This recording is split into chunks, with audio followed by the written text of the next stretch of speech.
Assalamualaikum warahmatullahi wabarakatuh. Pada kesempatan kali ini saya akan menyampaikan tutorial tentang penggunaan aplikasi PKG untuk guru SD, guru kelas tinggi, atau guru yang mengajar di kelas 4 sampai dengan kelas 6 pada golongan 3B. Langkah yang pertama yaitu kita buka aplikasi PKG yang terbaru, yang formnya seperti ini. Nah, bagi Bapak Ibu yang belum mempunyai aplikasi PKG terbaru, silakan download di keterangan yang ada di deskripsi pada video ini. Dan termasuk juga password untuk membuka aplikasinya juga kami tulis pada deskripsi video ini. Langkah yang kedua, setelah aplikasi terbuka, kita isi data guru yang dinilai, yaitu kita klik data guru yang dinilai ini, itu klik 2 kali, kemudian ini kita isi data gurunya, ya, mulai dari nama, NIP, dan seterusnya. Nah, yang perlu diperhatikan di sini adalah cara penulisan untuk golongan. Pangkat golongan di sini pada catatannya, jika golongan 3A maka 3 Romawi besar, kemudian titik, A huruf kecil. Jadi kalau 3B 3 Romawi besar, titik B huruf kecil. Jadi kita coba kita lengkapi dengan penulisan sesuai yang ada.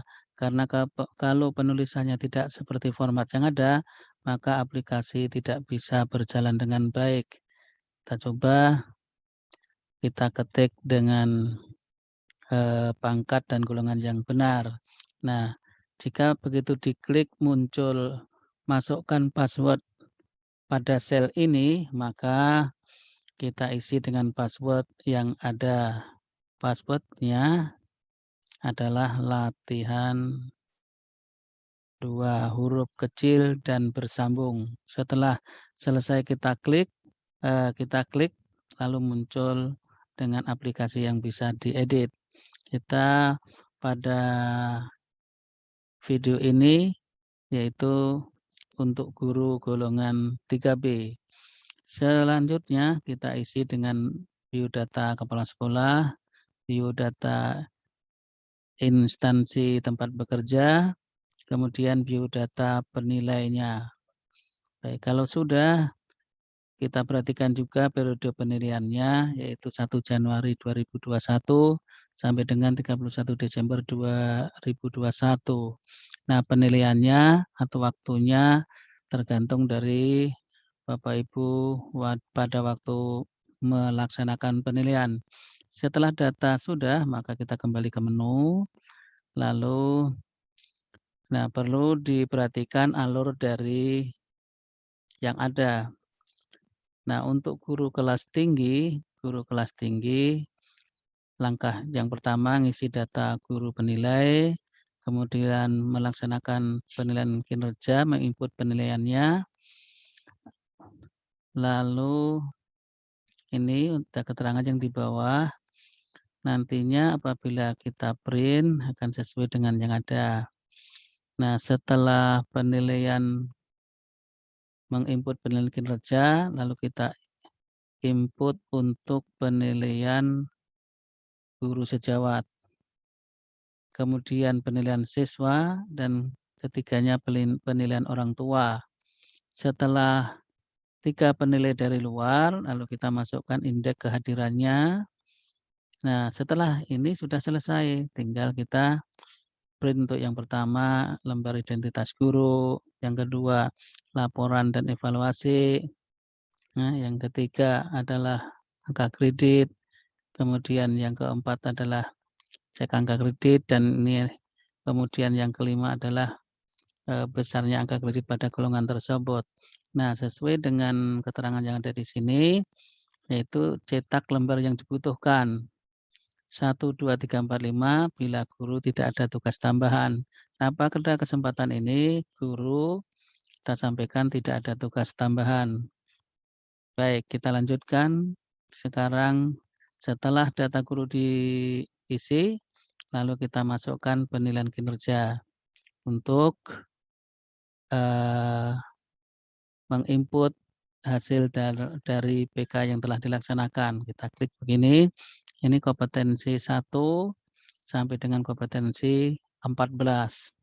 Jadi kalau penilaian yang ada di sini itu tidak sesuai, maka diganti dengan penilaian yang sesuai. Sebagai contohnya, misalnya untuk poin 1, indikator 1 pada kompetensi 1, yaitu menguasai karakteristik peserta didik.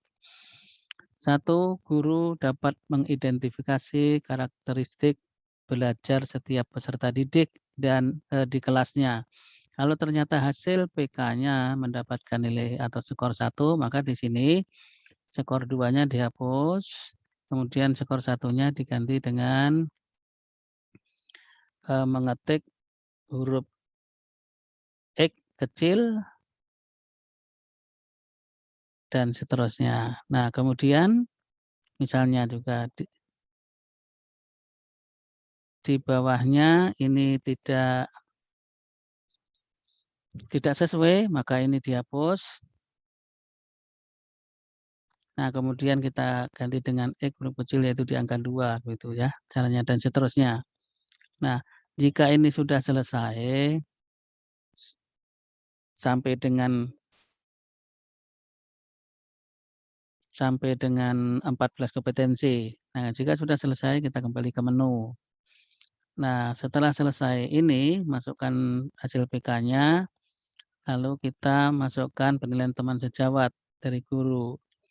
Nah, sebagai standarnya peraturannya adalah penilainya itu untuk guru jumlahnya 10 orang. Nah, jadi menginputnya seperti ini. Nah, jika ini baru 8 mau ditambah jadi 9 dan 10, maka yang perlu diperhatikan adalah menulis penilai yang ada di sini. 9, nah 9, kalau ini akan berubah, lalu nilainya masukkan saja di sini dengan mengetik huruf X kecil ya, dan seterusnya gitu, dan seterusnya gitu. Nah, yang sangat perhatikan adalah yang perlu diperhatikan itu ini, kalau memasukkan penilai, maka dimasukkan juga nomor penilainya ada. Kalau tidak dimasukkan, maka ini akan berubah ya. Nah, sebagai contohnya, nah seperti ini. Ini untuk membuktikan bahwa kalau ada 10 penilai, maka nomor dari penilai itu ditulis semuanya. Kalau tidak, maka aplikasi tidak berjalan dengan baik, karena rumusnya berarti terbagi dengan, yang ditulis ini saja, gitu. Nah, selanjutnya kalau ini sudah, lalu kita kembali kepada nih, penilaian siswa. Kalau untuk guru kelas 4 sampai kelas 6 diharapkan penilaian siswa sudah bisa dilaksanakan karena anaknya sudah agak mengerti tentang penilaian itu. Nah, misalnya penilaian peserta didik, di sini juga standarnya misalnya 10, maka kalau mau nambah lagi, ini ditulis, ini penilai keempat, kita tulis 4 gitu ya, 4. Nah, lalu kita perhatikan sini akan berubah. Nah, ini kan berubah karena ini sudah dibagi 4.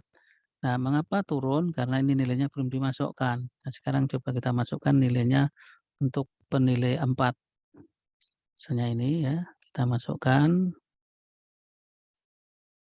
Penilaiannya sesuai dengan yang dinilai oleh siswa tersebut. Nah, seperti ini.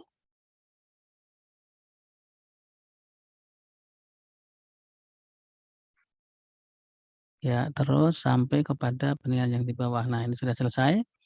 Selesai nilainya. Nah, ini maksimal sehingga nah ini hasilnya. Hasil dari rekap penilaian peserta didik. Nah, jika ini sudah diinput semua sampai 10, maka kembali ke menu. Nah, setelah ke menu lalu kepada penilaian orang tua. Nah, penilaian orang tua memang hanya 3 saja. Perwakilan dari orang tua menilainya 3 untuk setiap gurunya. Nah, misalnya ini 3 sudah sesuai, kalau tidak sesuai kita ganti seperti yang tadi contohnya. Sebagai contohnya penilaian 3 untuk poin 1 itu nilainya 1 saja, maka ini dihapus dulu 2-nya, lalu 1 diketik huruf X kecil gitu. Nah, dan seterusnya. Jika ini sudah selesai, lalu kita input indeks kehadiran bawahnya. Indeks kehadiran dari Januari sampai Desember. Nah, indeks kehadirannya Januari sampai Desember, misalnya nanti, tidak hadir tanpa keterangan, itu di Desember ada 1, kita masukkan aja sini 1, ya. Kita lihat ini kan 100%. Kalau kita ketik angka 1, berapa berubahnya? Nah, jadi 97,83% dan seterusnya, berapa hari dia tidak masuk, masukkan saja di ini, tanpa keterangan. Nah, jika sudah selesai input data kehadiran, maka kita kembali ke menu lagi. Nah, ini sudah selesai penilaiannya, tinggal kita butuhkan yang di-print adalah 1, 2, 3, 4, 5 untuk guru tidak ada tugas tambahan. Berarti ini ya, 1 ini identitas guru yang dinilai. Yang kedua, laporan dan evaluasi PK guru. Yang ketiga, hasil PK guru. Yang keempat, format perhitungan angka kredit. Yang kelima, baru angka kredit guru yang dihasilkan. Jadi setiap format ini ada tanda tangan, baik yang dinilai maupun penilainya. Nah, seperti ini sudah selesai.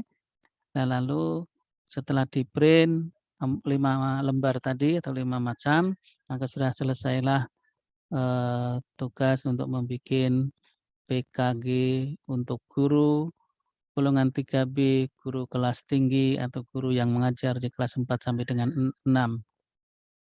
Demikian yang dapat saya sampaikan. Terima kasih atas perhatiannya. Assalamualaikum warahmatullahi wabarakatuh.